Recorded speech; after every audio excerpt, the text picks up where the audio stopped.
오늘 말씀의 제목이 신실하신 하나님. 이번에 에콰도르 선교 여행을 처음부터 끝까지 신실하신 하나님이 인도해 주셨습니다. 그것을 절실히 깨닫습니다. 하나님이 끝까지 돌보아 주시고 인도해 주셨습니다. 신실하신 하나님을 찬양합니다. 인간의 성공 요인이 네 가지가, 첫째는 지능, IQ라 그럽니다. 현대의 지능과 지능의 경쟁이라 그럽니다. 두 번째가 지식이라 그럽니다. 세 번째는 기술, 지식을 행할 수 있는 실천 능력이라 그럽니다. 그런데 이 네 번째가 중요한 것인데, 이것이 삶의 태도와 자세를 말하고 있습니다. 이것이 성공적인 삶의 93%의 영향을 준다고 합니다. 우리가 어떠한 자세로 사느냐, 이것이 너무 중요한 것입니다. 바로 신실한 태도, 성실한 태도를 말합니다. 이번 선교 사역에서 25명의 선교팀들이 참 많은 숫자가 인도하기가 쉬운 일은 아니었지만은 그들이 한결같이 한 마음으로, 한 스피릿, 한 정신으로 하나님의 주신 맡겨진 일에 열심을 다했습니다.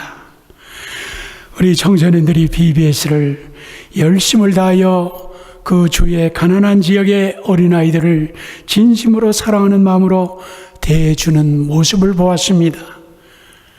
미용과 치료 사역도 손이 모자랄 정도로 너무 바빴습니다. 어린이 센터의 건축 사역은 넓은 한 평방 20m 마당에 벽돌을 까는 일인데, 그 모래땅 위에 벽돌을 맞춰 놓기가 여간 힘든 것이 아닙니다. 벽돌을 나르고 벽돌을 또 잘라야 되고 틈새 없이 맞춰 까는 것입니다. 그런데 뜨거운 태양빛 아래서 온 땀을 흘리면서 먼지를 뒤집어 쓰고 열심히 일하는 우리 청소년들이 너무나 대견했습니다.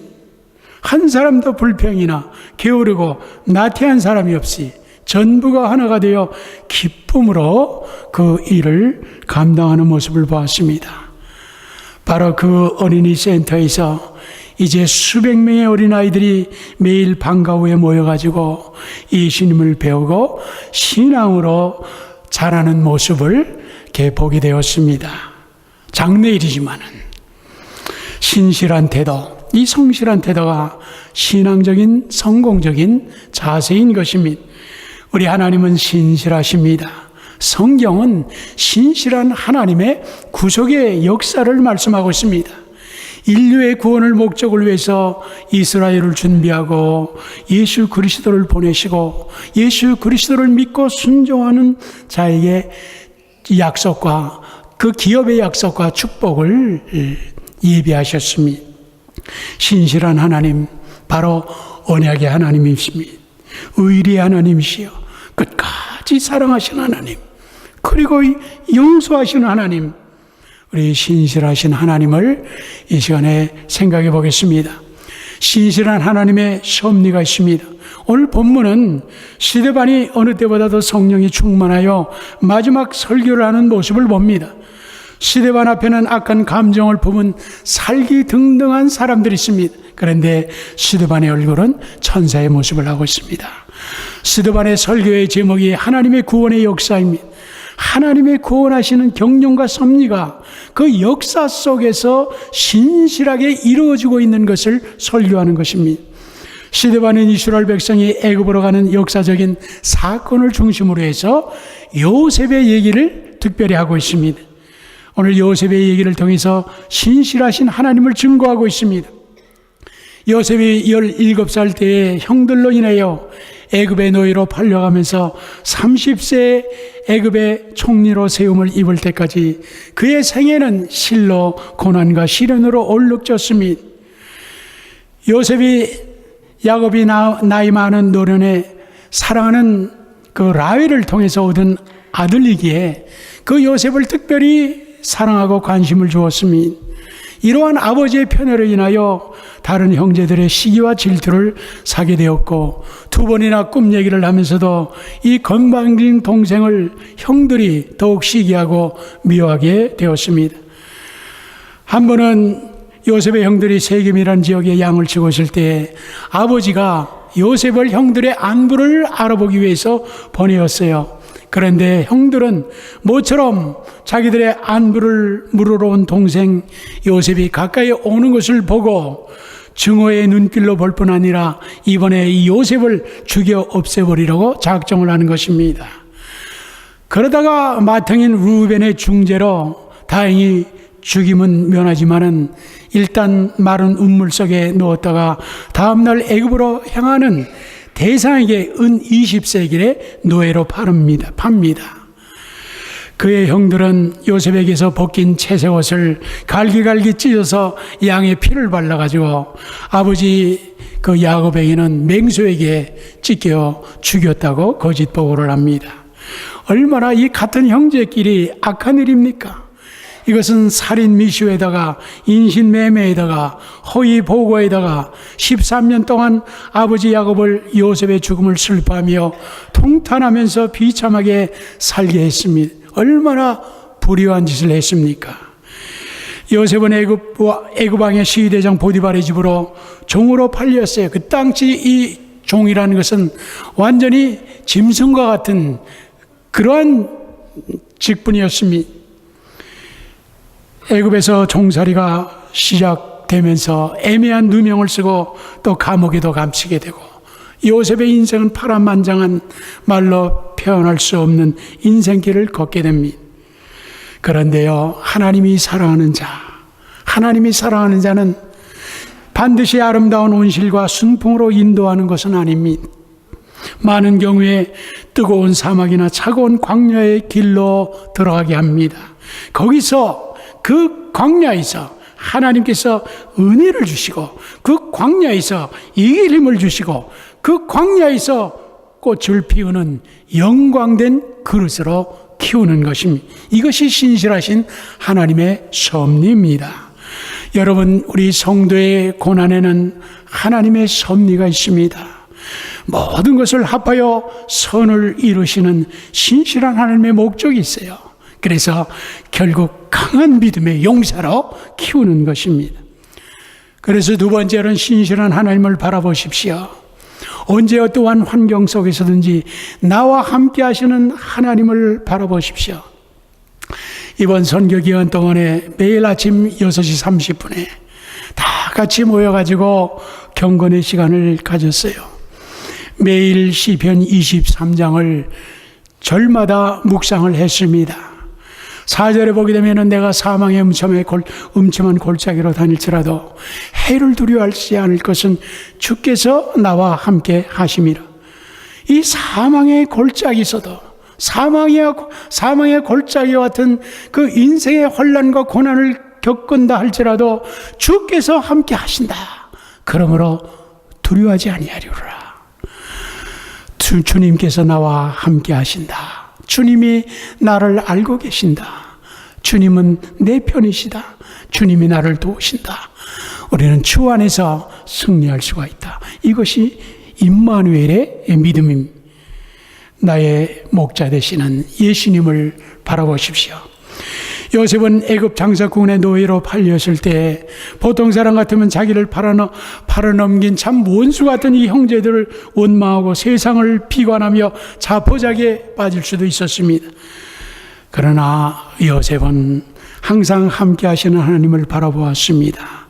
신실한 이 믿음을 가지고 비참한 상태에서도 요셉은 넉넉히 이길 수가 있고 또 고난을 헤쳐나갈 수 있는 힘을 가졌습니다. 시련과 역경과 혼란 속에서도 하나님은 무언가 하나님의 뜻을 이루시고 뜻을 성취하신다는 것입니다. 요셉은 그런 믿음을 가졌습니다. 무엇으로 보복할까? 어떻게 이 한을 풀까? 하는 그런 자세가 아니라 이런 환경 속에서도 과연 하나님이 무엇을 원하시는 것인가? 과연 하나님이 어떻게 인도하시는 것인가? 이것을 생각해 했던 것입니다. 무엇을 하든지 하나님을 바라보면서 모든 일을 신실하게 감당하였던 것입니다. 이것이 결국 주인 보디발의 호감을 샀고 그가 자비를 하는 일개 노예가 아니라 주인의 집에서 모든 일을 다스리는 총무로 신임을 얻게 됩니다. 창세기 39장의 한 장면에도 여호와께서 요셉과 함께 하셨다는 말이 계속 기록되고 있습니다. 주인 보디발도 요셉에게 하나님이 함께 하는 것을 보게 된 것입니다. 사랑하는 여러분들, 이 세상 사람들에게 여러분에게 하나님이 함께 하심을 보여주시옵소서. 보여주십시오. 그리고 복의 근원이 되십시오. 하나님이 함께 하신다는 이 믿음이 어떤 환경 가운데서도 결국 모든 일이 잘 되고 형통하게 되는 것입니다. 결국 요셉으로 인하여 보디발의 집이 풍성하게 복을 받았던 것입니다. 요셉은 전지전능하신 하나님이 자기 생애의 신실한 책임자와 지배자가 된 것을 인정을 했습니다. 어떤 역경 중에서도 신실하신 하나님을 바라보며 모든 시련을 감사함으로 감수하였습니다. 요셉은 감옥에서도 제사장의 그 옥사장 신임을 받고 모든 죄수들의 감독자가 됩니다. 요셉이 죄수였지만은 모든 재반 사무일을 할 뿐만 아니라 다른 죄수 일까지도 돌보아주고 도와주었습니다. 감옥에서도 요셉과 함께 하시는 하나님이 범사를 축복하시고 형통하게 하셨습니다. 마치 시편 23장 5절에 마치 원수 앞에서 상을 베푸시고 기름을 머리에 부으시는 하나님이십니다. 감옥에서도 하나님이 상을 베푸십니다. 만일 여러분이 주님의 형통하시는 축복을 원하신다면 어떠한 상황 속에서도 함께 하시는 신실한 주님을 바라보십시오. 신실한 하나님은 요셉을 형통하게 하셔서 결국 애굽의 총리가 되게 하십니다. 세 번째는 신실한 하나님을 믿으십시오. 가나안 땅에 흉년이 들어서 야곱은 아들들을 애굽에 보내어 양식을 얻게 합니다. 형들이 양식을 사러 애굽으로 먼 길로 왔습니다. 총리가 된 요셉이 높은 자리에 앉아서 내려다보니까 기가 막힙니다. 13년 만에 형들을 보니까 가슴이 메어 요셉은 숨어서 울고 다시 나와서 얘기를 하고 또 다시 들어가서 울고 또 나와서 얘기하고 그러기를 6번씩 하다가 끝내는 참지를 못하고 그 앞에 엎드려 있는 형제들 앞에서 엉엉 울며 말합니다. 내가 당신들이 팔아먹었던 동생이 요셉입니다. 형들이 소스라치게 놀랍니다. 요셉은 놀라는 형들을 안정을 시키고 형들에게 계속 흉년이 될 것이니 아버지와 형제들을 모셔다가 애굽 땅에 이주하기를 원합니다. 형들은 두려운 생각이 들었습니다. 이제 우리가 팔아먹은 요셉이 우리를 해칠 것이라고 생각을 했습니다. 이제 꼼짝없이 다 죽었다 싶습니다. 그런데 요셉을 보십시오. 창세기 45장 5절에 당신들이 나를 이웃으로 팔았으므로 근심하지 마소서, 한탄하지 마소서. 하나님이 생명을 구원하시라고 나를 당신 앞서 보냈나이다. 이 말씀은 눈물 없이 읽을 수 없는 구절입니다. 이 구절에서 당신들이 나를 팔았고 해하려고 하였어.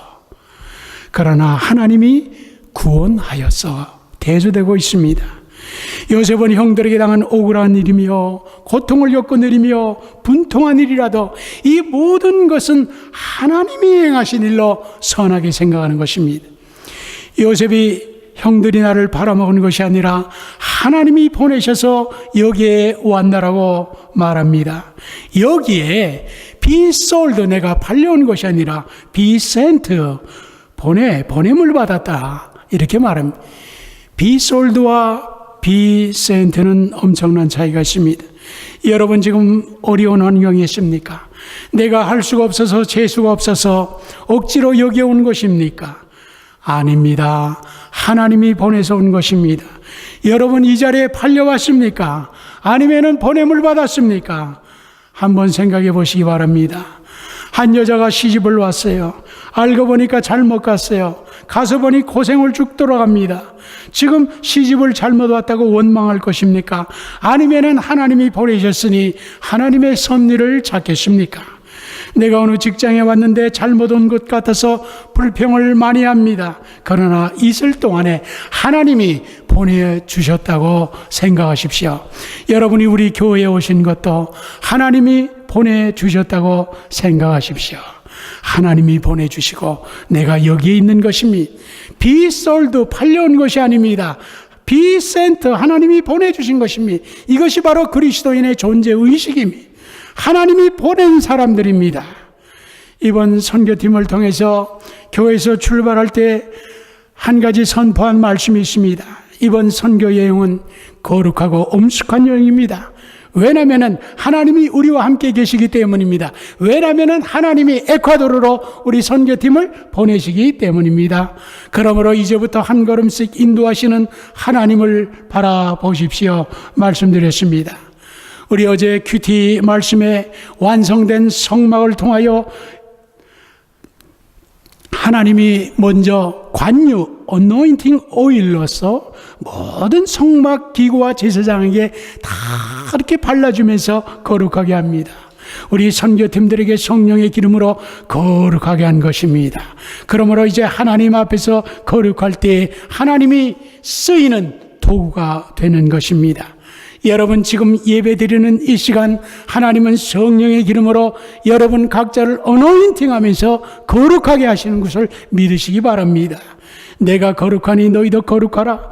우리 성도를 항상 거룩하게 씻어주시는 하나님을 믿으십시오. 신실한 하나님을 믿으십시오.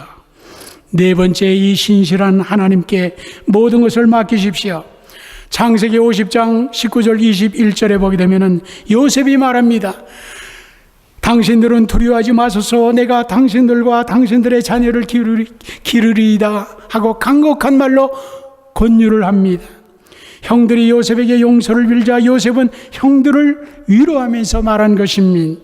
요셉의 사건에서 이 형들은 너무나 악한 짓을 했어요. 근데 요셉은 형들을 다 용서를 합니다. 왜냐하면 요셉은 지금까지 하나님의 은혜로 산 것을 생각했기 때문입니다. 바울 사도가 고린도전서 15장 10절에 나의 나된 것은 하나님의 은혜로 된 것이라.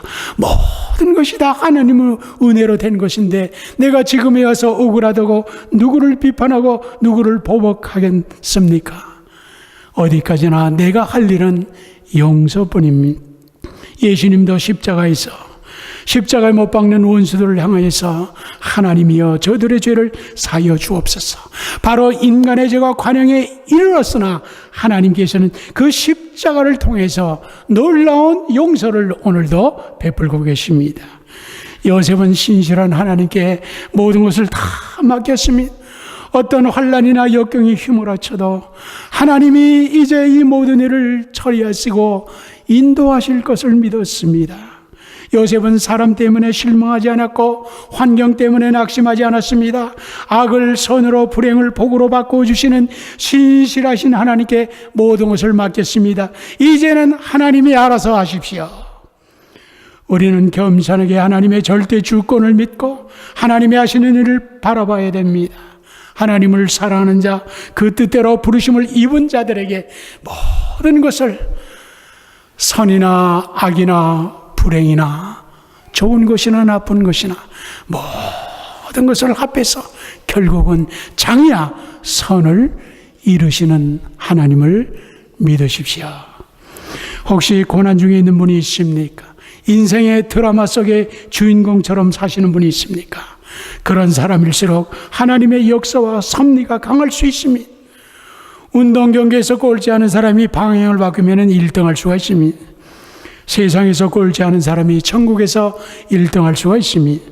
하나님이 사랑하는 성도 여러분, 결코 망하지 않습니다. 하나님이 사랑하는 분은 망하지 않습니다. 절대 망하지 않습니다. 죽어도 망하지 않습니다. 신실하신 하나님을 믿으십시오. 여러분 어떠한 위기가 있어도 결코 낙심하지 마십시오. 인생의 바벨탑들이 다 무너진다 해도 결코 실망하지 마십시오. 신실하신 하나님께 모든 것을 맡기십시오. 너의 모든 무거운 짐을 맡겨라. 그러면 내가 돌보리라고 분명히 약속하셨습니다. 신실하신 하나님을 바라보십시오. 믿으십시오. 하나님은 끝까지 사랑하십니다. 끝까지 지켜주십니다. 끝까지 구원하시는 신실하신 하나님, 그 하나님을 믿으시며 신실하신 하나님을 우리 함께 찬양하십시다. 기도하겠습니다.